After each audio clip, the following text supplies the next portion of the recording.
Video কলে জামাই ষষ্ঠী, বাবা আর কি দেখবো গো। বউ এমনি করে ভিডিও কলে জামাইকে দেখাচ্ছে, আর ওই পাশ থেকে শাশুড়ি দিচ্ছে। হরি বল।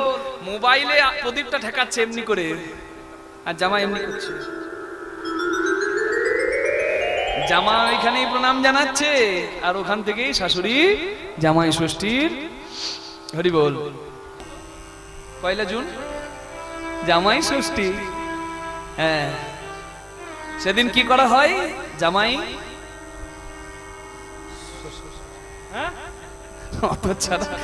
জামাই ষষ্ঠী পুজো হয়। জয় রাধে। এই জামাই ষষ্ঠীকে এখন সব রসিকতা করে দিয়েছে, বুঝলেন মা? আমি দেখছি এই গত কয়েক বছর থেকে এই ইউটিউব ফেসবুক এসেছে তো, আর জামাই ষষ্ঠী এত সুন্দর একটা মাহাত্ম্যপূর্ণ একটা সম্পর্কের নিবিড় একটা উৎসব, সেটাকে নষ্ট করে দিচ্ছে। মানে আমি ভিডিও দেখছি, শাশুড়ি হরি বল এই মানে জামাইকে একটা জামা দিচ্ছে, জামার তলায় মদের বোতল দিয়ে দিচ্ছে। জয় রাধে। জামাই ষষ্ঠী। শাশুড়ি জামাইকে সেবা দিচ্ছে, জামাই সিগারেট ফুঁকছে, শাশুড়ি আগুন ধরিয়ে দিচ্ছে। চিন্তা করুন, মানুষ আর কত নিচে নামবে। ভিডিও কলে জামাই ষষ্ঠী, বাবা আর কি দেখবো গো। বউ এমনি করে ভিডিও কলে জামাইকে দেখাচ্ছে, আর ওই পাশ থেকে শাশুড়ি দিচ্ছে। হরি বল। মোবাইলে প্রদীপটা ঠেকাচ্ছে এমনি করে, আর জামাই এমনি করছে। জামা ওইখানেই প্রণাম জানাচ্ছে, আর ওখান থেকেই শাশুড়ি জামাই ষষ্ঠীর হরি বল উপাচার গুলো করছে। জয় রাধে। এটা কি জামাই ষষ্ঠী? হরি বল। হ্যাঁ, হরি বল। উৎসবকে উৎসবের জায়গায় রাখুন, বিদ্রুপ ব্যঙ্গ করবেন না। আমাদের ধর্মটা টিকে আছে সনাতন সাহিত্য, সনাতন শিক্ষা, সনাতন উৎসব, আর হরি বল কি বলেছে বুঝেছেন, সনাতন শাস্ত্র। এগুলো যদি নষ্ট হয়ে যায় না, আমাদের ধর্মটাও টিকবে না। ধর্মপ্রাণ হন। অরণ্য ষষ্ঠী, অরণ্য ষষ্ঠী আমি বললাম না, ললাতে লিখিতং জস্তু ষষ্ঠী জাগর বাসরে ন হরি শঙ্কর ব্রহ্মাচান্যত কর্তুমর্হসি। যদি জন্মের 6 নম্বর দিনটা আপনি দেখেন, সেদিনে একটা উৎসব হয়। কি উৎসব বলেন? কি ষষ্ঠী? সেটেরও ষষ্ঠী বলে তো। মা ষষ্ঠী মঙ্গল প্রদানকারী, শিশুর মঙ্গল প্রদানকারী। শিশু হাসলে আমরা বলি মা ষষ্ঠী হাসাই। জয় রাধে। বুঝতে পেরেছেন? এই মা ষষ্ঠী বাহন হচ্ছে বিড়াল। এক বাড়ির এক কুলবধূ নিজে মাছ চুরি করে খেত, আর বিড়ালের নামে দোষ দিত। নিশ্চয়ই কাহিনীটা আপনারা জানেন। বিড়ালকে দোষী করেছিল মা লক্ষ্মীর, মা ষষ্ঠী বিড়ালকে দোষ দিয়েছিল বলে ওই কুলবতীর সব সন্তান কেড়ে নিয়েছিল। কিন্তু পরে ষষ্ঠী পূজা করার ফলে সে আবার সন্তানকে ফিরে পেয়েছিল। জয় নিতাই। এই জামাই ষষ্ঠীর দিনে ষষ্ঠী মায়ের পূজা করা হয়, ষষ্ঠী পূজা করা হয়। জয় নিতাই। হরি বল। হ্যাঁ, কেউ ঘটে পূজা করে, ঘটের রূপে, কেউ আবার হরি বল শিলা রূপে পূজা করে, যে যেভাবে পূজা করে। জয় নিতাই। তা এই জামাই ষষ্ঠী হচ্ছে, আগেকার দিনে নারীরা আসতে পারতো না, সন্তানের মা না হলে বাবার বাড়ি আসতে পারতো না।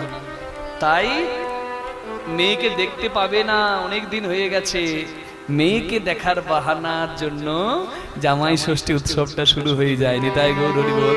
এতে সম্পর্ক ভালো থাকে, এতে হরি বল মা ষষ্ঠীর আশীর্বাদে সন্তান সন্ততিও আসে, এবং জয় নিতাই গৌর হরি বল পরিবারের নিবিড় বন্ধন সুন্দর থাকে। জয় নিতাই। কপালের নাম গোপাল আমি বললাম না। এই যে সেটেরোর দিনে যে বিধিলিপি লিখে দেওয়া হয় ব্রহ্মা বিষ্ণু মহেশ্বর, সেটা খণ্ডায় না। হরি বল। বিদ্যাপতির কপালে ছিল বাবা কলঙ্কের কপাল। সে ভাবছে বাবা আমি বাবা বিয়ে করিনি, কিন্তু বিয়ে এমন মেয়েকে করেছে, সেই মেয়ের মুখ নয়, মুখ নয়, যেন ফাটা বাঁশ। বিদ্যাপতি যখন গিন্নিকে ডাকে, কই গো মহামায়া একবার আসবে, মহামায়া উত্তর দেয়, কি হয়েছে কি? সর্ষের বস্তায় ভূত থাকলে ভূত ছেড়ে পালাবে। জয় রাধে। আনারি, কিন্তু কি করবে? এই নিয়েই তো চলতে হবে। জয় নিতাই গৌর হরি বল। হরি বল, হরি বল।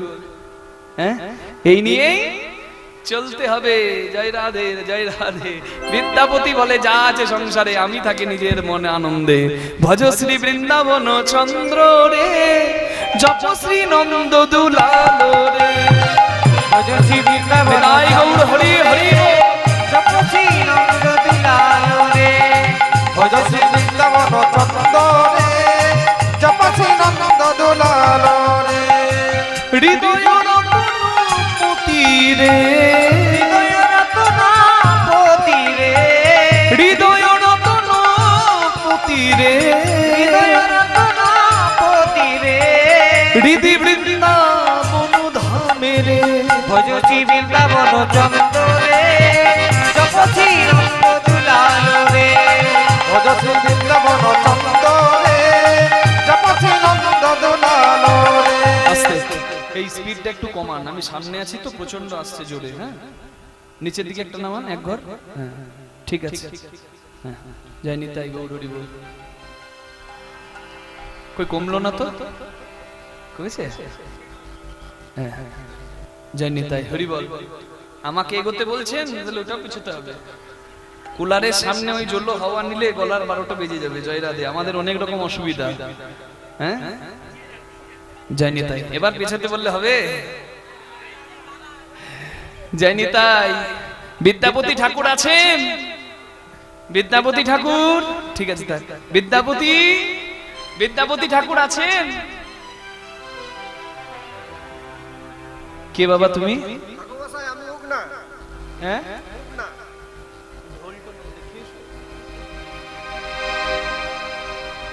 কি নাম?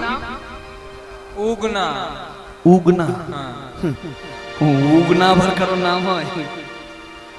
বলে আমার নাম যাই হোক না কেন, আমি এসেছি আপনার সঙ্গে দেখা করতে। তা আমার সঙ্গে দেখা করতে কেন এসেছো বাবা? এই ভদ্রপুর বেলায় আমার ঘরে।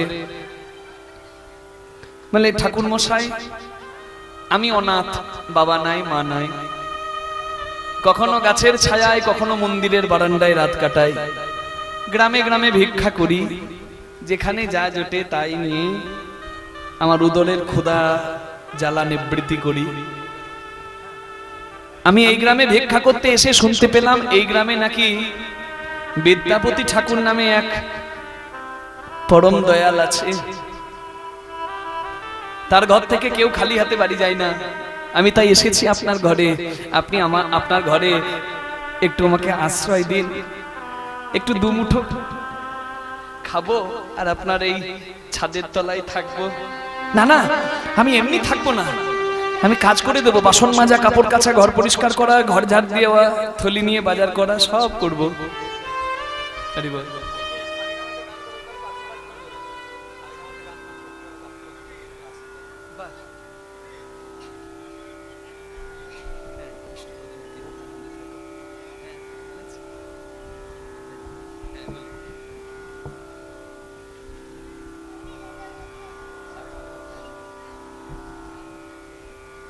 জয়নিতাই, আমার সঙ্গে যে বাচ্চা মেয়েটি এসেছে অনেকেই হয়তো দেখেছেন টিভিতে, আবার অনেকে দেখেননি। এর নাম হচ্ছে কঙ্কনা দে। জি, অঙ্কনা দে জি বাংলায় গান করার চান্স পেয়েছে।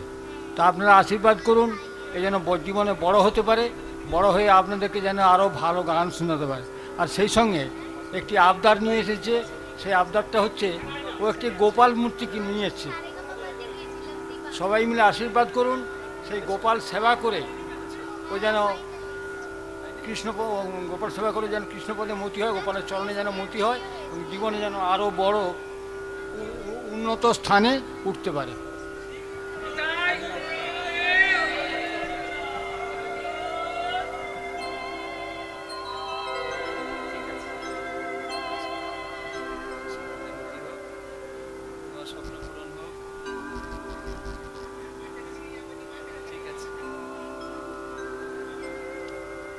যাই হোক, একে নিয়ে এসে আমি কিন্তু আপনাদের এই যে কীর্তন রস, এই কীর্তন রসের থেকে রসভঙ্গ করলাম। সেই জন্যে আমার মতো এই অধম পামরকে আপনারা সবাই কৃপা করবেন যেন আর কখনো এই রকম রসভঙ্গ করার স্পর্ধা আমার না হয়। আর সেই সঙ্গে আরেকটা আশীর্বাদ করবেন যেন গোবিন্দচরণে মতি হয়, যেন কৃষ্ণ কথা বলতে পারি। এই আশা, এই নিবেদন রেখে আপনাদের কাছ থেকে নিচ্ছি।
শ্রী গুরু নিতাই গৌর প্রেমানন্দে হরি বল হরি হরি বল। বল হরি বল। ছোট্ট খোকাকে সবাই আশীর্বাদ করুন, যেন কৃষ্ণ ভক্ত হয়, যেন ওর স্বপ্ন পূরণ হয়, যেন ভালো মানুষ হয়। নিতাই গৌর প্রেমানন্দে হরি বল হরি বল। জয় রাধে। আমার তো চাকর লাগবে না রে বাবা। শুধু খোকাকে নয়, আমার যে ছোট্ট বুনু এসেছিল, বোন আমার সারেগামাপার ফাইনালিস্ট, প্রতিভা আছে তার, সে যোগ্য স্থানে যেতে পেরেছে এবং তার জীবনের স্বপ্নগুলো সে যেন পূরণ করতে পারে। আমি ভগবানের চরণে সে প্রার্থনা করি। নিতাই গৌর প্রেমানন্দে হরি বল হরি বল হরি বল।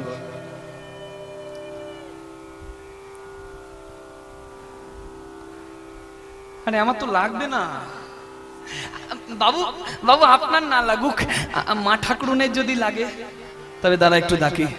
মহামায়া, মহামায়া, এই দেখো তো একটা ছেলে এসে বলছে আমার ঘরে চাকর হয়ে থাকবে, দুটো খাবে আর এই ছাদের তলায় থাকবে, ওকে কি আমি জায়গা দিতে পারি? সাপের পাঁচ পাতে ঘুমাতে দিতে পারে না। গলা নয় মা, জয়রাতে। স্বামীর কোকিল কণ্ঠ আর স্ত্রীর কাকের কণ্ঠ। জয় রাধে। কি করা যাবে, এই নিয়েই তো চলা। জয় রাধে। সংসারে এই নিয়েই চলা। সবাই সবকিছু পায় না, যা কিছু আছে তার মধ্যে ভালো থাকার চেষ্টা করতে হয়। সবাইকে সংসার বাঁচাবার জন্য একটু ত্যাগ স্বীকার করতে হয়।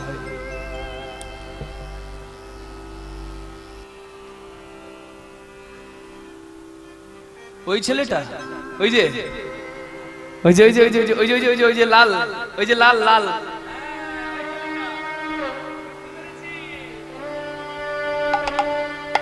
ওই যে ওই ছেলেটা, বুঝেছি। ও চাকর হবে, ওর যা শরীর ও তো বাতাসে উড়ে চলে যাবে। হ্যাঁ, ও কাজ কি করবে? মা ঠাকুরুন, আমার শরীর দেখে ভাববেন না, আমি সব কাজ করে দেবো। বলছে শোন, ঘাস দিতে পারি তেমনি দুধ দোয়াতে পারি। কাজের বেলা যদি হয়েছে না কিছু, একেবারে আমি সব গুনে গুনে নেব।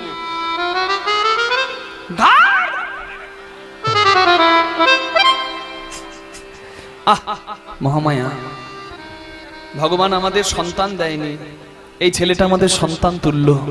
তোমার ওকে দেখে একটু মায়া হয় না? হ্যাঁ, তুমি কেমন নারী গো, তোমার মুখে কি জন্মানোর সময় মা একটু মধু দেয় নাই? শুধু যাও আগে দুটো ওকে খেতে দাও, তারপর অন্য কিছু বলবে। ওই উগনা নামে চাকরটার জায়গা হয়ে গেল বিদ্যাপতির ঘরে। আপনারা যদি বুঝতে পেরেছেন এখনই যে এই চাকরকে সাধারণ না কেউ অসাধারণ, তাহলে আপনাদের লীলা শোনা সার্থক। জয় নিতাই। পরের দিন সকালবেলায় বিদ্যাপতি বাজারে যাবে, উগনাকে ডাকছে মা মহামায়া, উগনা।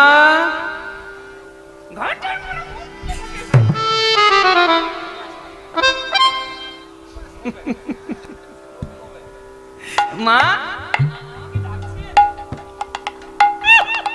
না সেই উন্নতি। এই বাবু বাজারে যাচ্ছে, যা বাজার থলি নিয়ে যা। যাচ্ছি মা।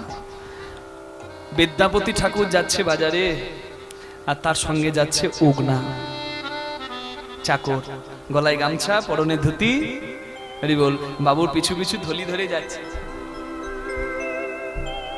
এই প্রচন্ড গরমে 1 মাইল হেঁটে বিদ্যাপতির অবস্থা খারাপ, একবারে হাঁপাচ্ছে।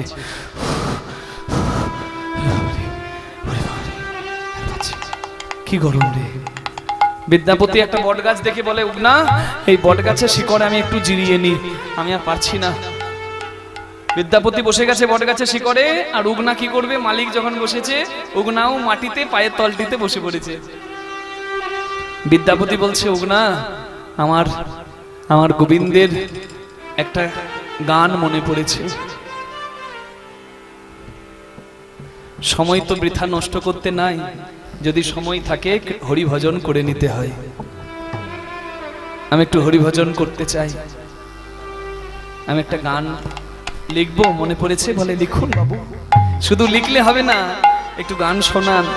আপনার গান নয়, এ যেন অমৃত সুধা, আমি একটু যেন পান করতে পারি। বিদ্যাপতি গাইছে আর উগনা শুনছে। মাধব বহুত মিনতি করু তুই, বলি দেহি তুলসী তিল দেহ মনো সমর বলো। মাধব দেহি তুলসী তিল দেহ মন সমর্পিন। এখন দয়া জানি না ছড়বি মুখ। মাধবে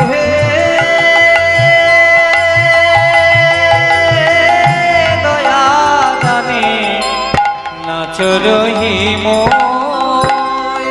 তুমি যেন আমায় দয়া ছেড়ো না হে।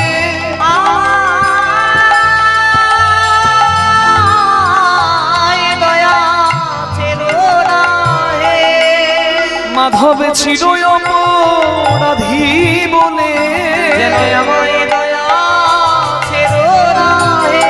আমি চির অপরাধী বলে, হে গোবিন্দ তোমার শ্রীচরণে আমি চির হৃদয় হলে তো তোমার শ্রীচরণে, চির অপরাধী বলে, তো তোমার শ্রীচরণে, চির অপরাধী বলে, যেন আমায় দয়া ছিল না হে।